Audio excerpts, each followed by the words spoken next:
David Icke.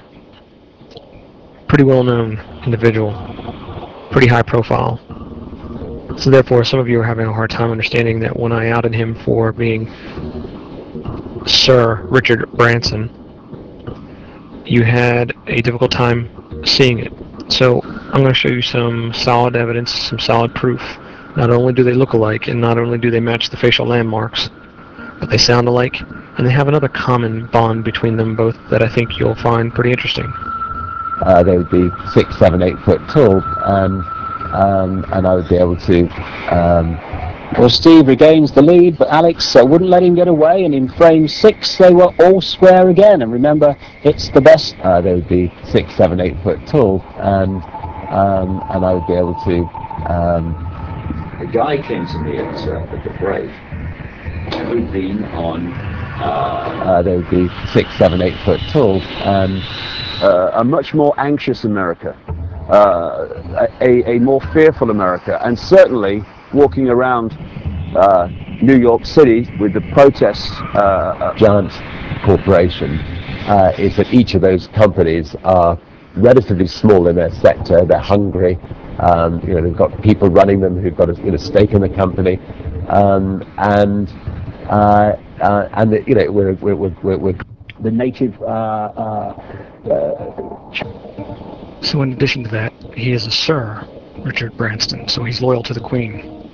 Remember that, because it comes into play later on with someone else. Now, I sat back and I thought, what else could I compile together to convince people that they are the same person? And I remembered that they each have a son. So I went digging, and I found some things that I think you'll find pretty interesting.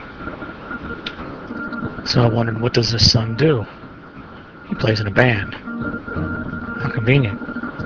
So then, of course, the next thought in my head was, are they really going to be that stupid and have him sign the Virgin Records? I mean, come on, that would just be obvious. Which, of course, they don't. But what they did do is interesting.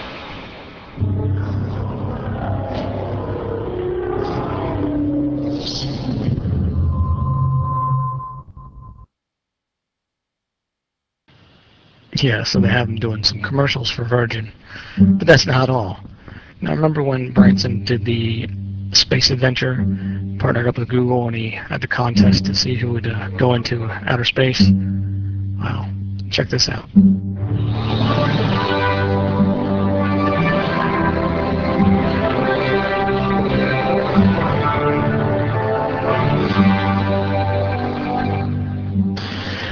Just happy to audition. And I've got my handy dandy Martian water container. I think I'd be a great pioneer because I've got a lot of drive. I'm really lonely. I don't have any friends here. This is also my eharmony.com video. So please. I thought it was brilliant. It was very beautifully shot and edited, and it really sort of captured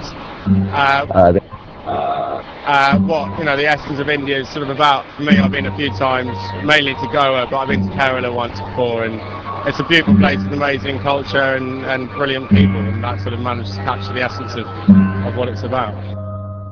Now that's Branson's son. Look alike?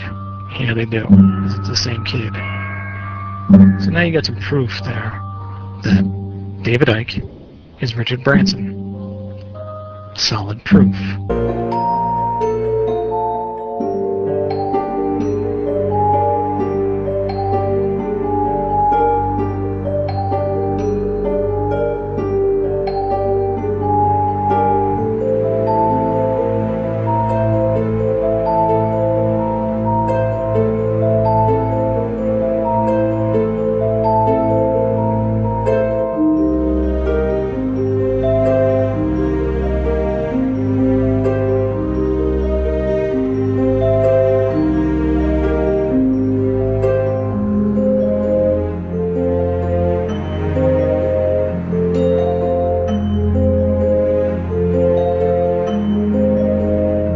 See all these different names of these corporations that dominate the world in so many ways, and the pharmaceutical cartel and the oil cartel and all the rest of it, the biotech cartel, they're all different names or different masks on the same one face. And so you have this structure where outside of visible light you have the reptilian control system, comes down through the Illuminati families, and they control the people in power to push the world in a certain direction. So if you look at the principle of the Trojan horse, the symbol of the Trojan horse, coming into a society and not seeming to be what it is, though taking it over, and you put that on the face, well, you've pretty much got symbolically what we're talking about here. Okay, now let's go really crazy. I've had enough of only being half crazy. Let's do the bloody lot, eh?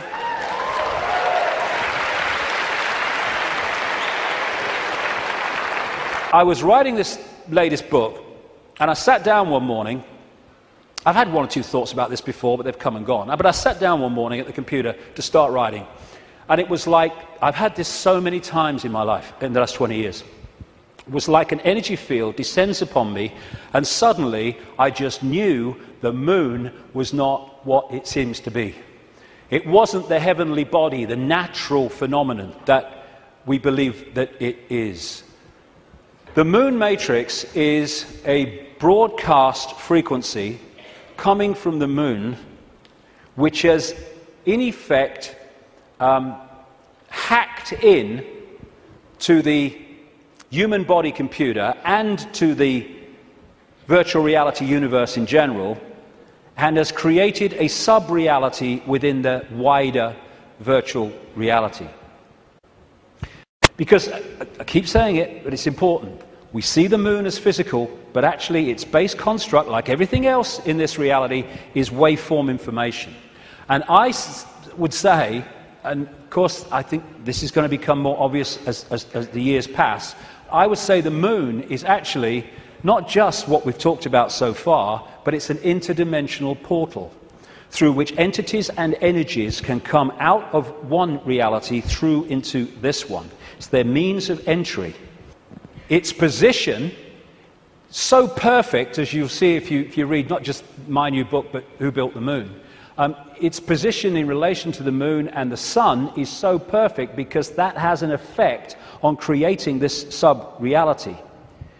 I'm saying that this frequency is broadcast from the moon and has created a sub-reality which we are constantly decoding, and that the genetic manipulation of humanity, so widely described by the ancients, was to take this body computer and tune it in, connect it to this frequency range I'm calling the moon matrix.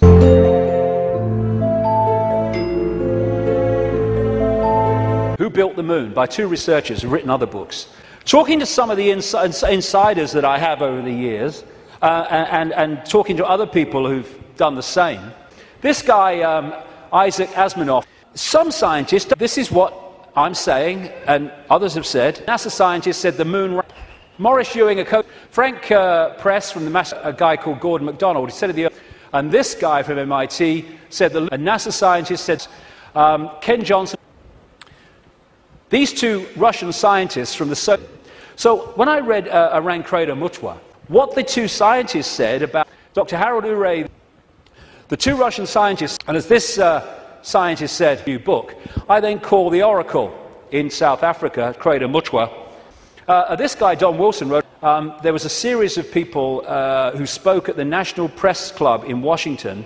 That scientist said. Another one from NASA, they said they took this picture to a photographic expert. There was also talk, and more recently there's been further talk.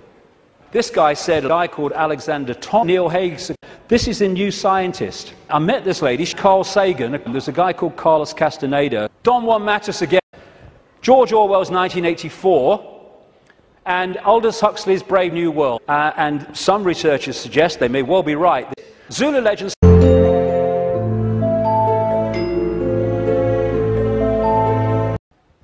You see the way that some things on the landscape were just blocked out. I mean, what's behind this? There's loads of these things which they've blocked them out, and then there's this, which has been smudged out. If you take it from another angle, there it is. What the heck is that? You've got all these other things kind of smudged out, and you can only see even the smudging in close-up. And these fantastic structures were not done by humans alone, let's say that.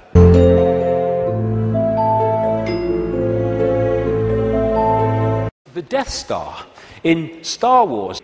And again, one of the Star Trek episodes, and we go back to this more accurately now. The Matrix, I would say the Moon Matrix, is everywhere. Or they live. This Avatar movie, and I found Zulu legends to be incredibly accurate with their symbolism.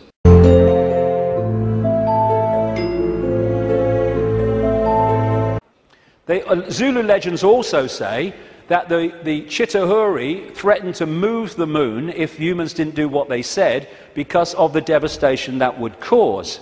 Now, this story relates almost exactly to the stories found on ancient clay tablets in what is now Iraq, Sumerian accounts of the Anunnaki, a non-human race, I would say reptilian race. And what is a common theme that they talk about, the ancients, in relation to this? The earth turned over. And you think, how the freaking hell can the earth turn over? What happened? What happened when the moon came in, the earth turned over? It's at an angle that it is today because of the moon. Interestingly, the Zulu legends say that before the moon came, they used to worship the sun as female. And then everything changed. Turns out that Aldous Huxley taught French to a man called Eric Blair then, now George Orwell, at Eton College. America has just switched from analog to digital television.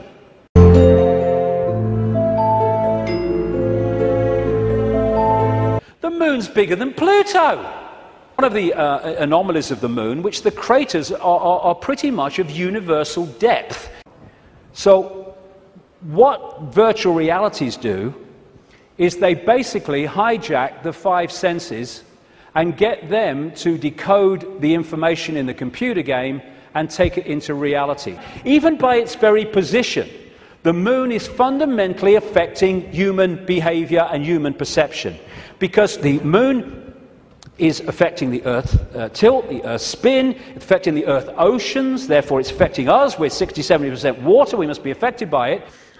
This part of the brain, known as the reptilian brain or the R complex to scientists, is so fundamental to human behavior. And now let's look at the character traits of the reptilian brain.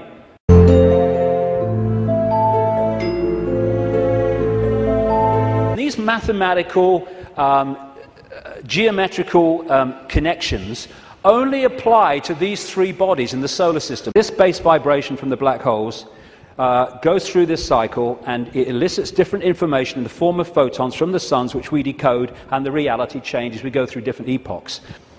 Moonth comes from moon. The moon, of course, as it goes around, fundamentally affects our perception of time.